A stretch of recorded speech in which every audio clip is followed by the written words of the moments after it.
Is it the tourist that is destroying Bali? Is it the greedy investors? Yeah. Or is it the Balinese that are looking at a different future? And I think it's everybody. Exactly. Yeah. Everybody wanting to profit on this beautiful island at the same time. What tourists don't know is that the trash they consume does not end up in the hotel bin. It ends up in the hotel bin. Then a truck, oftentimes from the local bazaar, will pick it up and dump it either in the back of the mangroves or in a giant landfill that is burning most of the time. And that's the story that tourists don't know. The worst thing by far that we've ever found is a dead baby on the river. Oh. Yeah, that's pretty bad. In a little card box, newborn. Newborn baby. Probably unwanted by a mother in the heart of Denpasar in the capital city. You know, we find like snakes, like big ass pythons. We find everything. We found one day like an index finger, just like fully cut off. It's pretty gross, man.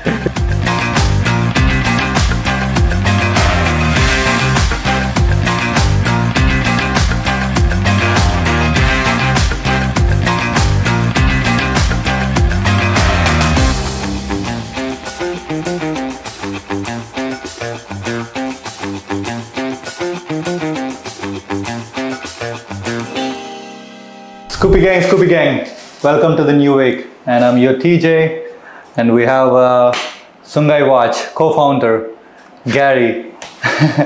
You're doing a lot of good work, brother. Thank you. Thank you for doing this. I want to start with this because how many times you got interviewed so far, and the whole time you started doing this?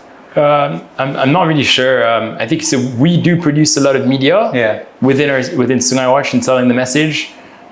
So on every set week, there'll probably be, maybe anywhere between like 2 to 3 times where we're in front of the camera, either speaking about a problem, like depicting what we're doing. Because so much of the environmental work that we're doing is all about, I think, showcasing to the world what this problem is, whilst also showcasing solutions. It's not all about us, but so we're either in front or behind a camera. It really depends on the consequence. The reason I want to ask the question is like when I was trying to like figure out what to ask in my head, like I was like, what is something nobody asked you? What is something like you wanted to say and you could never be able to say it? I've never really thought about that. I think every interview is like you take as is, and we're super humble and like. Always so grateful to see that people are even interested in our story. I think the story of cleaning rivers is so visual. You see a super dirty river full of plastic, and then within a couple of hours, it's completely cleaned. And that, as a visual, the before after speaks a million words. So you don't necessarily need people to speak about that. So it's been an incredible journey to get even being in front of cameras and with people like you in interviews. So if there's something that we wouldn't have been able to say, I really don't know. I think we take every interview as is, So it's been 3.5 years been Sungai Watch. So we started just over 3 years ago. We'll be celebrating our 4th year in October, so coming up to 4. And it really started in my parents' garage. Like I grew up in Bali for the last 20 years and really saw Bali take a toll in terms of the development that's happening on the island, but mostly with plastic pollution. I think plastic pollution is probably the most visual thing that you see here on Bali. There's not a beach, a river, a rice field where you don't see plastic. And that as a 14-year-old, 15 years ago now, had a lot of consequence within my heart of like being a little boy growing up here and just wanting to do something about it. So it's been a 15-year journey of just actively wanting to get involved, and Sungai Watch is like our newest project, baby. So, like, what started you as a 15-year-old? Like, you're still a kid, like teenager. Like all the teenagers are going around partying, not worrying about environment. And what made you start into this? I think it's just really seeing, like being almost confronted to the problem, right? Like I remember like surfing in our regular surf spot, like right in front of Kudeta, next to Batu Belik where we grew up, and paddling into a sea of plastic and literally paddling through plastic bags, running on the beach and literally running with a wave of plastics washing up. I think when you've seen how beautiful and pristine Bali once was, there's that I don't know if this is the impact that everybody has, but at least for me and my brother and sister, it was like, how can we ensure that we preserve this beautiful place that we call home? So it's been, it started by cleaning up the beach every weekend, and different beaches all around Bali, calling on our friends, our community, and slowly grassroots movement, from 15 years ago to what we have now, really learning a lot. When we started 15 years ago with some of our friends like Drinks, Robbie from Navikula, they've both been on the show, on your show, and it was like so incredible. Like we had the environmental movement 15 years ago was not as cool as it is now. People were laughing at us. They're like, "Oh, why are you even thinking of cleaning the beach on a Saturday morning when we're all hangover from a nice party at Kuta?" So we're always treated as like the environmental nerds. Who are you? What are you doing right now? But like you said, the cool word, right? So do you think people are doing it to like other people? I see a lot of people now starting influencing, trying to clean up the garbage. Like, are they doing it for the like purpose of cleaning it, or like to get famous? No, like I'm doing this. I mean, I guess it really depends. There's so many people on so many levels doing their own little thing. I think there's definitely incredible public awareness and uprise of the people of just being so tired of seeing a plastic polluted beach. And that, I think, at least within the last 15 years of work, we're seeing that the Balinese people are rising, and they're creating small communities all around the island to clean up what's there, just out of their own conscious of thinking about future generations, about tomorrow. But obviously then you also have brands that are greenwashing nonstop. So I think there's just a right middle ground. And I think as even on social media, as you're going through your feed, it's very easy to see who is greenwashing and who is not. I think that's just how the human mind is made. People see an opportunity, they'll jump on it for profit. And sometimes what really hurts is that here we are trying to clean Bali, trying to clean its rivers, but some people oftentimes use that for their own advantage. But do you see growth in people volunteering to clean the beaches now compared to when you started? Yeah, definitely. I mean, I remember our first ever cleanup. We were literally 3 people. It was like my brother. Well, no, it was my brother, myself, and a friend. Shout out to Marcus Smythe, if he sees this. But it's like, that was the team. And then from there, I went to some other friends, and then our sister joined, and then, and then a couple of volunteers. And then we got people like Drinks and Robbie, and then all of a sudden they brought their fans, and it got really big very quickly. But we were just cleaning beaches, and we weren't necessarily addressing the root cause of the problem. And so very quickly, I think we realized that 90% of plastics in the ocean come from rivers.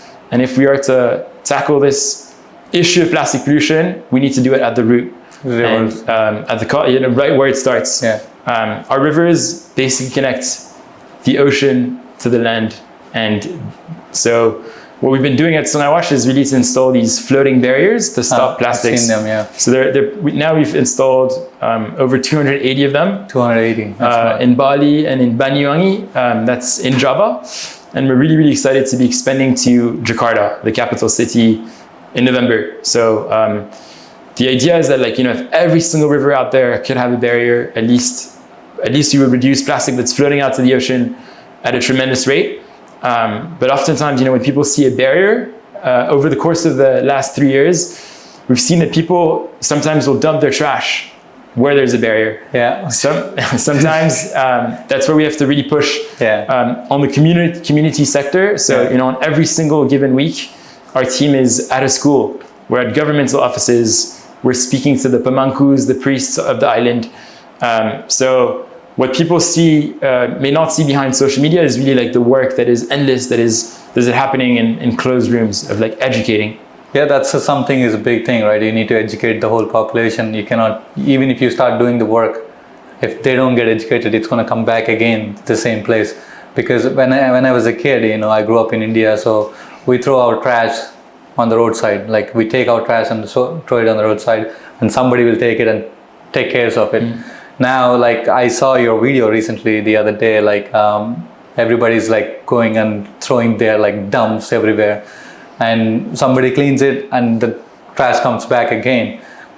So yeah, the root of the problem, the government or like you guys are doing your educating people, or what's going in the background? Yeah, definitely. So I think the main issue of plastic pollution, at least in Bali, is twofold, in that there's a tremendous lack of awareness of education. It's not like, kids in high schools or middle schools are even taught that plastic is bad. So there's no education at whatnot, only in select schools. There's no like national curriculum yet. And that's something that a lot of other environmental groups have been pushing.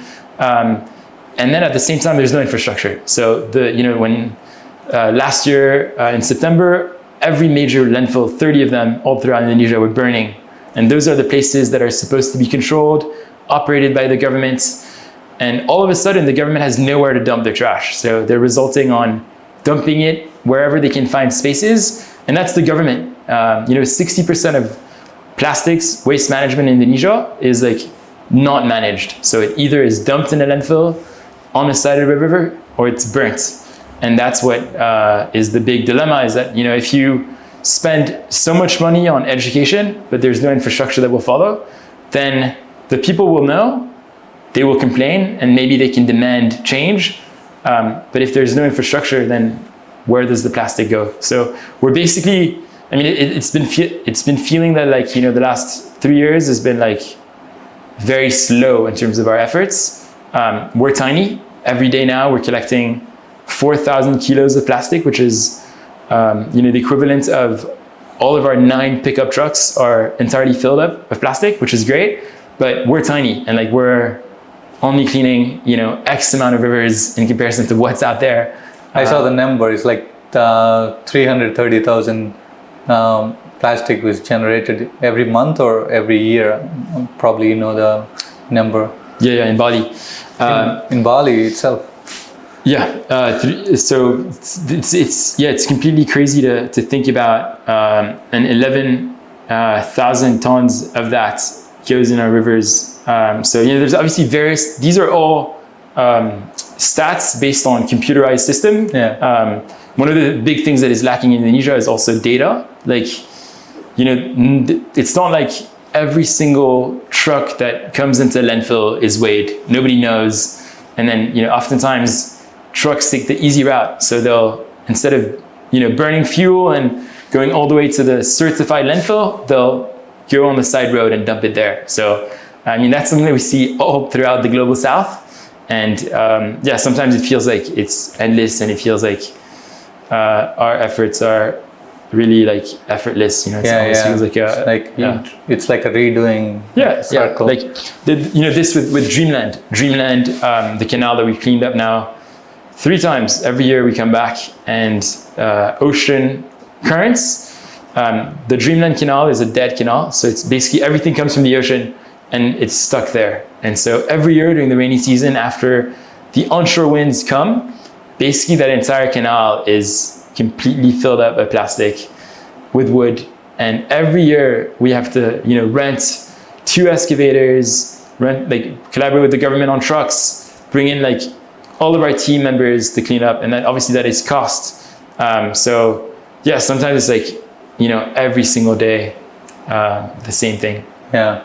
This where you guys are start like completely redoing, right? So is there a solution that can achievable, or it's like it's a long-term solution, or it's going to happen or not going to happen? Yeah, so one of the most beautiful things about our work is that within 3 years, in some of the first rivers that we've cleaned up in Tabanan, so Tabanan is the region just north of Canggu, some of the rivers there are cleaned, and we can move our barriers to other places, and it feels like the village has almost graduated from our program after numerous educational sessions, cleanups with the community. The rivers are clean, and people view the river in a very different light, where once these rivers were entirely piled up with plastic, they're clean. There's fish that swim back in it, and people can enjoy them for fishing, for recreational purposes. And that's where we see success, and that's where we see hope.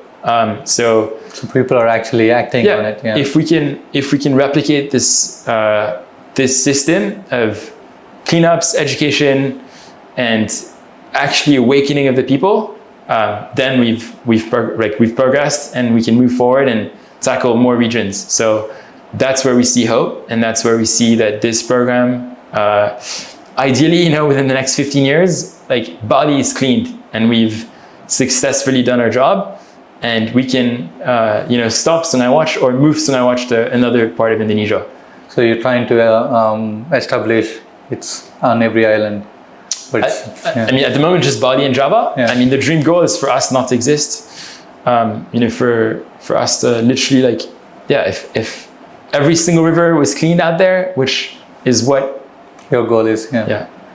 The thing about it is that like now solutions are implementing and you guys are doing a good job. So since you guys have started like now 4th year is coming up, how much of a impact you guys made do you guys think? Yes, I mean, in terms of plastic removal, we just hit 2 million kilos. I think we're like 2,160,000 kilos, which is great. And that number is progressively going up. And that's what we've managed to save or to intercept before it goes to the ocean. And from that, we can then turn it into products. And that's, I think, one of the most exciting things of the last 4 years, more or less, is that, we just launched our first chair, which is made from... Yes, we're selling in reusable, made by Sungai Watch. 2,000 plastic bags turned into products. These bags, were super dirty, full of mud. This is the worst type of plastic that is out there polluting our world, entangled in mangrove roots to, bamboo trees in the river to literally floating, that can actually be turned into viable products. We're here in our polishing studio, and the entire walls are also made from plastic. So really have been trying to do different attempts of, really looking at the material and seeing what we can do with it. This sign here is made from plastic bags as well. This is what we put next to our barriers to say that this is a trash barrier. So, the opportunity of plastic is limitless. And there's so much things that we can actually do from this material. It's just really a matter of thinking outside of the box as to, how can we give it a long-lasting life, so that, it's like something that we can enjoy. Like this chair is actually pretty comfortable. It is pretty comfortable, but it's heavy though. It's heavy. But that's what plastic does to generate, right? How happy when you guys found a solution, like a reusable solution? Definitely super stoked. The most beautiful thing about it is that, from the sale of one chair, we can fund back the cleanup effort, and it's a full circular loop. We're collecting from the river to fund cleanup effort, and just really keeping it in the loop and just telling a really, really important story of circularity. Yeah. So, definitely the idea of taking trash that is polluting to a final product that we can commercialize is great. And I think we're just really excited about this new social enterprise to be able to look for many, many more products that we can ship to really make a lucrative enterprise that can then fund back the EIS and the foundation. So I heard a weird statistic about tourists produce more plastic than locals. Do you have any idea about this? Yeah, I mean, I think there's no official stats that prove that, but I think, it's definitely been something that makes complete sense if you look at it in terms of the kilo weight. A tourist will be able to afford a shampoo bottle versus most Balinese or Indonesians can only afford the single-use sachet shampoo servings. The Indonesian market for plastic, typically is mono-use, single-use, multi-layered sachets that basically don't wear anything. They generate a lot of volume, but in terms of weight, not that much. It's obviously the purchasing power of tourists is way more than Indonesians. So when you look at the average tourist of Bali consumes something like 3 to 4 plastic bottles a day.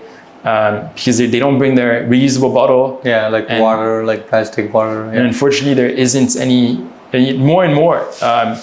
Businesses, hotels, restaurants have reusable, gallons or stations, but that's something that's majorly lacking. I remember a couple of years ago when the airport had the refillable stations, and then for some awkward reason took them out. So you cannot, when you come to the airport, and I come with my reusable bottle, I haven't traveled that much over the last 4 years, but the last trip I was like, damn, I can't even drink water before going to the airplane. I don't know if you drink water when you're on a plane, but... No, yeah, I try not to because I don't want to go to the restroom multiple times walking on the aisle. Right. But some people get dehydrated, so they feel like... So if you don't have refillable stations in an airport, that's something that is worth investigating. Yeah. And like, is there a way for this solution? Because tourists doesn't know they're actually polluting more than local people. Like, this something needs to be educated to also, right? I think what tourists don't know is that the trash they consume does not end up in the hotel bin, and that's it. It ends up in the hotel bin, then a truck mafia, oftentimes from the local banjar, will pick it up and dump it either in the back of the mangroves or in a giant landfill that is burning most of the time. And that's the story that tourists don't know. So that's what we have to tell tourists and make a lot more communication around it. Yeah. Luckily, for now 4 years of working in the rivers, we've done a lot more collaboration opportunities with hotels. And I think there's a really big awakening in the tourism sector of really figuring out, even from a mass tourism perspective, you have brands like the Marriott hotels, the biggest hotel chain in the world. They have 5,000 hotels under their belts. And they're one of our biggest sponsors now of really sponsoring our work in North Bali and fundraising as well for us in Jakarta. And so to have, a big hospitality group actually going out of their way to fundraise for cleanup effort is a move forward, is a step towards the right direction. Yes, most Marriott hotels are currently phasing out from single-use plastics. Not all of them yet have phased out, and there's a route in effect, but ultimately the people that we have to inspire is hotels and businesses. This island lives off tourism, and so What is a number one plastic producer? I feel like the things you guys doing with Sandals Indosol, and also I heard like a lot of bottle caps. The most found plastic in the trash, right? So the most found plastic in Bali is single-use plastic bags. In every single traditional market, when you're driving at 4 a.m. in the morning and you're probably back from, I don't know if you wake up early for shoots. I typically wake up early for shoots to get sunrise shots, but if you're more of a party goer and you're riding through central rural Bali, you'll see that's when Bali wakes up, right? Yeah. They go to the local markets. And right around like 7, 8 a.m. after everybody's like gone and shopped, it's typically like a flash flood of single-use plastic bags on the streets. Yeah. And unfortunately, in 2019, there was a ban on single-use plastics bags, but they're still super widely used everywhere you go on the island. And 36% of what we collect on the river is plastic bags. And that's why this chair and all the research that we've been doing has been centered around the number one item that we collect. Plastic bags. And plastic bags, mostly in Indonesia, will not get recycled because it's too low value. Yeah. It's a flexible, low density plastic that has barely any value versus like the plastic bottle or the bottle cap. That actually there's a full market for it where you have waste pickers roaming the streets to find the plastic bottles that they can. But plastic bags always gets forgotten. Do you know the manufacturers? Not like, of course they do it for money, but like, do we know the manufacturers who are like producing single use even if it's banned? Yeah, so plastic bags is pretty much linked all the way up to the raw producers. There's no branded plastic bags, which makes it difficult for us to actually finger point or put them on our list of data. We really look at every single type of plastic out there. So there's about 30 different types of trash that we collect. from like light bulbs to sandals to, you know, every like little like cable, like lighting cable, electricity cable, or even fans. We found couches on a river. We found TV screens. The worst thing by far that we've ever found is a dead baby on the river. And that's like, yeah, that's pretty bad. That's really bad, like dead baby. Like it was in a little card box. Yeah. And the team found it at a barrier. We called the police right away. And it was like a full-on police report. Is it an infant or like? Yeah, it was like a little, like a newborn. Newborn baby. Probably unwanted by a mother in the heart of Denpasar, in the capital city. In the heart of Denpasar. Yeah, but you know, we find like snakes, like big ass pythons. We find everything. Like I think we found one day like an index finger, just like fully cut off. It's pretty gross, man. It's like disposable. Yeah, you know? Everything is disposable. Like if you want to kill someone, put it in the rivers. That's I don't know how to react to that. I'm like, it's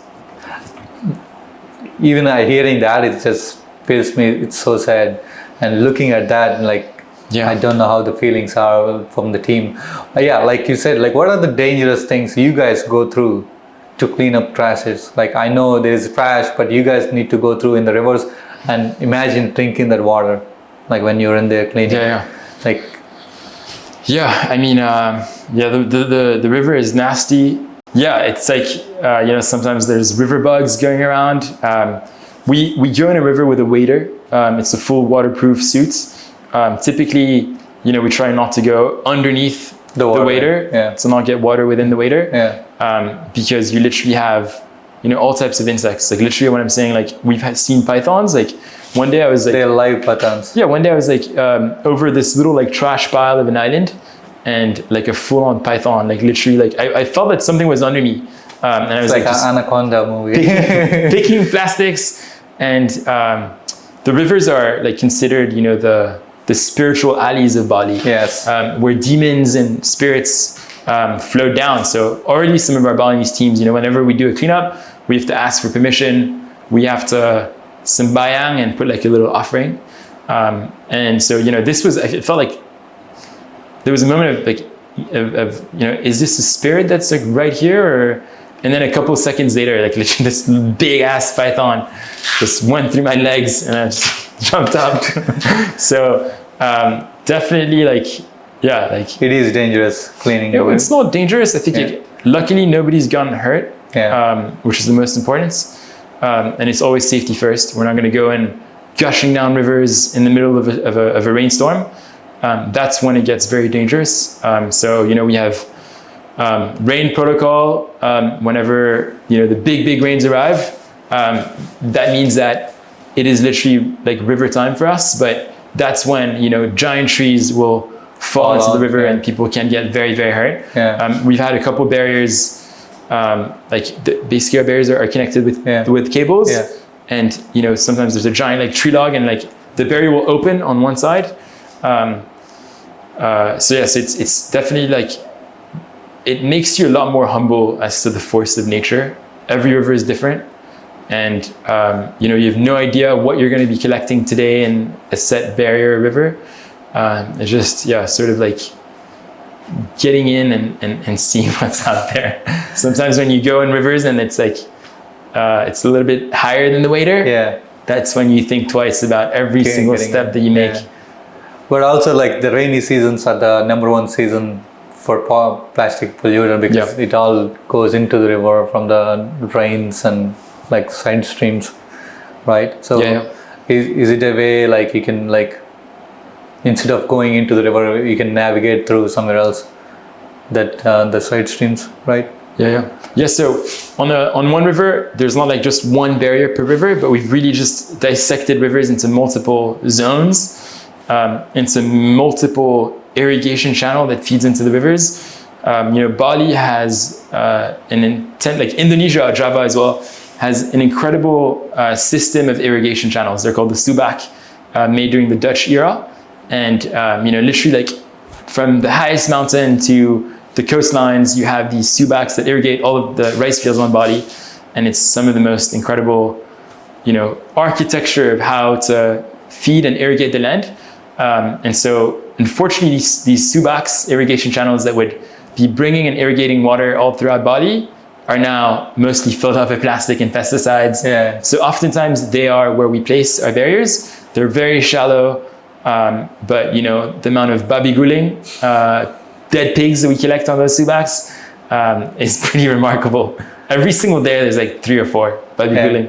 The most exciting thing now, I guess, that we're on this phase that we actually can recycle things is like this blue chair. Like there's very little blue bags in Bali, and it's not a color that's well too produced.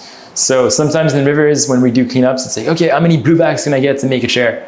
How many green bags can I get to get a chair? So every color of the chair is the bag of the plastic bag? It's the same color, yeah. So there's no colorant or anything. So the red is the red bag. The 2 colors that we find the most is transparent film, which will give you more of a brownish color. A little bit darker than this, so a little bit more like what you have upstairs. Yeah. The white is obviously this. It's more of a grayish color.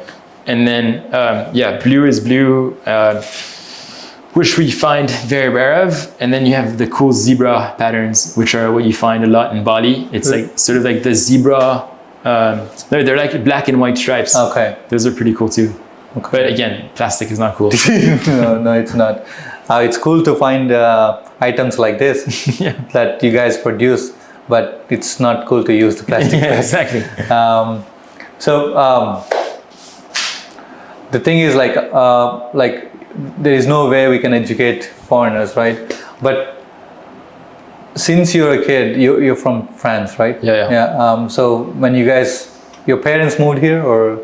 Yeah, so it was like a family decision in 2005 to move together to somewhere outside of France, and the family had been here on holidays a couple times, and it was like, a couple places that we could choose, and it was like Bali is the place. Just like felt super at home here and super at ease. The idea of like from Paris to Bali, being outdoors every day, and I think I'm like, so grateful about the opportunity to. I still have a fucking French accent that will always stay with me. Of course, that's the uniqueness of you, But I feel more Balinese at heart. Yeah. Okay. So since then you've been 20 years here. Yeah. So how you feel about the change in Bali, like since 2005 to now? Yeah, I mean, definitely, it's like it's definitely one of the biggest things that you realize, right? Outside of plastic, it's like this island, the island of gods, island of plastic, but now the island of construction. When I grew up, we moved in what was pretty remote to Seminyak on the outskirts in Batubalig. There's like a bridge next to our house, which wasn't there. It's like the main bridge that you take over to Brawa. And that was like a little boat that you would take across. Everything was rice fields in Canggu. Yeah. And things have remarkably changed for the worst. I think there was a set period of time that the people that experienced Bali back then thought that it could be saved, thought that we could really keep the original traditional Bali. When you used to land at the airport, you would feel like a sigh of relief of really feeling like you're in Bali. Even flying over Bali, you would see massive rice fields everywhere. And development was really centered in the south. The previous governor, Ida Bagus Mantra, he's like the governor in the 1980s. He focused on developing Bali in Nusa Dua, and it was like with big World Bank money to only build the 5-star resorts in Nusa Dua in the south. And then, over time he changed Suharto Hira, where it was like the age of development, and basically there was no more ban on where you could build. But there was rules in Bali where you could not build above the coconut tree. Yeah. And now it's you can see many developments on the island where that's not the case. Obviously developments will always happen, but Bali for a second at least in my childhood, through maybe before COVID, felt like we still had it to control. We're not a Pattaya, we're not a Dubai, we're not a Phuket, but there was real soul. Now, especially after COVID, we're like in the age of gold rush, and everywhere you go, from like Uluwatu. Yesterday, I'm like filming a new documentary in Uluwatu, and you're basically driving all around, and it's construction site. Yeah. It's like everywhere you go. So yeah, definitely like fundamentally, like I am profoundly scared, and I remain optimistic, but it's really like a shocking factor for me and I think for a lot of people that have experienced the Bali of before. For newcomers that see Bali for the first time, they may still be very much absorbed by the Balinese way of life. But yeah, it's like, in Bali, there's this balance between gods, nature, and humans. Trihitakarana. And for as long as I've been here, the nature component has been the one that is missed the most. But do you think it's a FOMO, or like because the pendulum swing, it's always come back to the middle, right? So I feel like right now everybody's in the FOMO, like, oh, Bali is a big boom now. I wanna, like, people are coming here instead of tourism now. They're looking Bali as a money kind of magnet. They're like, okay, I want to go invest in Bali. I want to build a villa. I think that's what I think I see. But do you think it will come back to like a regular, normal, like construction instead of like a over construction? It's like becomes normal. Well, I think the main issue with this gold rush that's happening right now is that Bali is becoming a concrete block, and there is literally rice fields that are, where we're pouring concrete, where we're not able to reclaim it back. So much of the land, so much of the epic, beautiful trees that have been around for hundreds of years, are gone and are missing, and that's what we can't take back. And it's now that the government, local government at least, has almost put their foot away. It feels like for as far as we can see, green zones are becoming yellow zones, which is a just middle as to what does that even mean. I'm in governmental meetings, and sometimes speaking about plastic pollution, speaking about our plans to protect Bali, and I step out of the meeting and somebody is trying to offer me land, and it's like, I'm not here for that. Don't just see me as an expat or a foreigner that just is it. So it's ultimately, even early days of Sungai, when we were mapping rivers and going to the most beautiful rivers in Bali, oftentimes the first reaction of a Balinese is to ask you if you're here to look for land. And so I think it's a mental crisis that also is happening, in the sense that it may come to the day that no more land is owned by Balinese, and that's what I think I'm very scared of. Again, like this gold rush that's happening, that's enticing international investments for people to come in, make their money, and go. What's going to happen after they go? And who's going to be responsible for the destruction that's happened? But do you think it's going to come back, or it's going to keep on going like this? I mean, obviously, there's a right just middle where the roads and infrastructure has never been built to properly carry out the next 1.5 to 2 million more international tourists that Bali plans on bringing. Just an announcement yesterday from Eric Tohir. 1.5 million new tourists. More, yeah. So at the moment we're like 7 million, and they want to go up to 10 million very soon, with projected plans of building the airport in the north. It's really like, again, this idea that the 80s governor, Ida Bagus Mantra, of really securing Bali tourism in the south. Now it's like, we've seen the gold that Bali brings to Indonesia. How can we bring tens of millions of tourists into Bali that will then open up domestic tourism for Indonesia? So for a long time, Jokowi was trying to build the 7 next Bali destinations. There was like Labuan Bajo in the Komodos, Raja Ampat, Pulau Seribu, which is the 1,000 islands just north of Jakarta. Really building these incredible spots like Bali. often Bali has the culture. It's not everywhere else, I think. Yeah, but are people here for that, or are people here for Instagram selfies? I think now that changed. Like, I mean, I think I can compare myself to you. Like, I came here to nature and culture and people, not for Instagram selfies or anything like that. I thought you came for that. No. Now on the camera. That's what we're trying to, like, I'm trying my best to, like, put it out there. This is what's happening. But now I feel like people are coming, of course, for Instagram selfies. And people go for a location and, like, take selfies. Oh, I'm done here. I'm gonna go on to the next location. And partying, like, the whole Canggu is, like, now is a party club. It's not a area like when you looked at Bali is like 10 years ago. Now everybody comes. Oh, I'm gonna go there, drink a lot, do whatever I want, and go back to my country. You know, I think that's what it's becoming. I think now I understand if they bring more money. You know.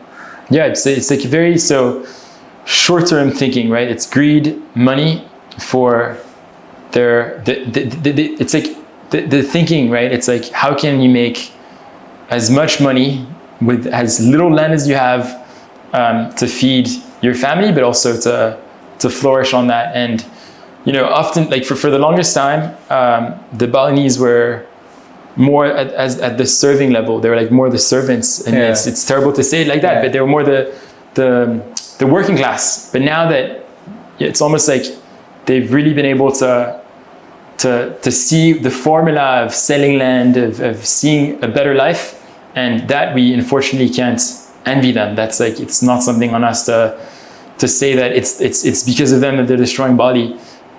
You know, is it the tourist that is destroying Bali? Is it the greedy investors? Or is it the Balinese that are looking at a different future? And I think it's everybody. Exactly. Everybody wanting to profit on this beautiful island at the same time and wanting the best intention. And I think the main issue is that, you know, for people like you and I, and many other friends in this movement that are here for the right reasons, it feels like we're too few. Do you think it's going to become like a Bali version of Dubai? Well, like, just to give you a reference, like, we got this land, which is our first ever warehouse with Sungai Watch. We were sorting here, you know, we're basically paying 4 mil rupiah an hour a month, a year. And it has, it's gone to 25 in 3 years. And yeah, now we're basically forced to move out. The owner of the land is like, I will profit way more on building concrete villas and tearing down your factory. Because at the end of the day, people are going to be forced to move out. And the local Balinese are going to be like, oh, if I sublease my land, I'm making more money to move out, like more north. I live in Tabanan, in a remote area, you know, on the coast. And yeah, like not a single expat soul out there. It's so beautiful. But then, you know, over the course of the last year, you're seeing land for rent. And that's very scary. The actual question is that like now Bali is getting expensive, of course, to live. Is it going to move out the local people out of island because they can't afford to live here anymore because they don't own the land? I mean, I think they're not going to move out of the island, but definitely moving more and more north, which will mean, you know, lesser and lesser beautiful nature up in remote areas, which is completely scary. And now, you know, I think these developer groups are really trying to see every single angle of how to frame Bali. So you have the rice field view, you have the beautiful ocean view with everything around Uluwatu. What's scary is that the rice field view today means Jatilui, places where initially there was it's a UNESCO heritage site. You know, there's very little development going out there over the last 5-10 years. But now, you know, I get some random ads because I'm always going against and posting against development. I'm not sure why the algorithm thinks I want to buy. It's like, no. So, I mean, like, also, like, you've been very vocal like you know where I'm going with this. Yeah. You've been very vocal about construction, and I'm scared personally, me too, like putting out some of this content is not everybody's going to be happy about it, right? So you're probably pissing off people, like, which you don't want to piss them off. Are you scared about talking about this, like, in general? I think it's more, in any fight, instead of necessarily like going against one person, which we've never really done, apart from being very transparent about the plastics that we collect in the river and being very vigilant about, naming the top 10 brands that pollutes. Yeah, but still, like, you're naming them, like, Yeah, I mean, for sure, but I think that comes with data, and I think the government seeks data.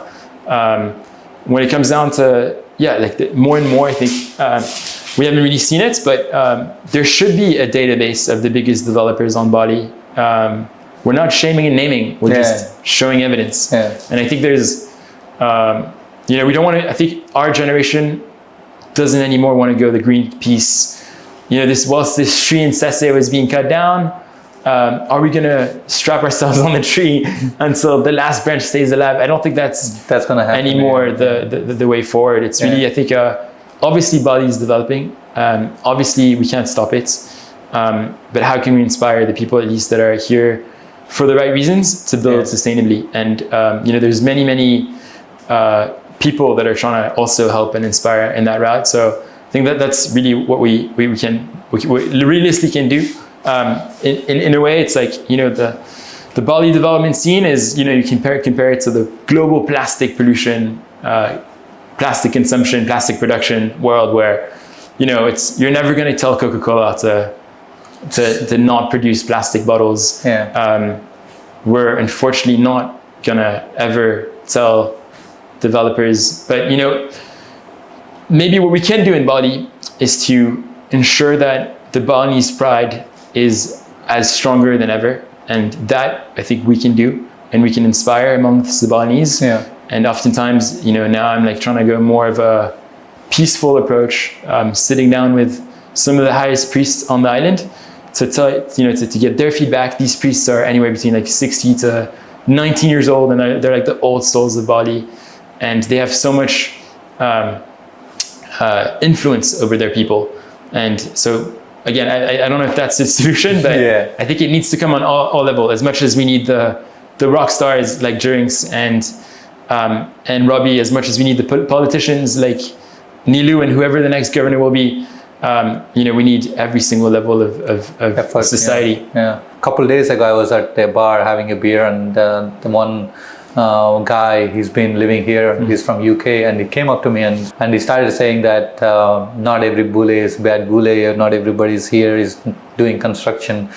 And he asked me, can you like talk about it? There is also good bule, like you need to also promote them. And I'm like, I said to him, like, I don't need to talk about good bule. What's your opinion on it? Bali has always been welcomed to international tourists. It's this transient place of energy, of wealth, of incredible like resource. And I think that if you are in Bali for the right reasons, you will nourish from Bali.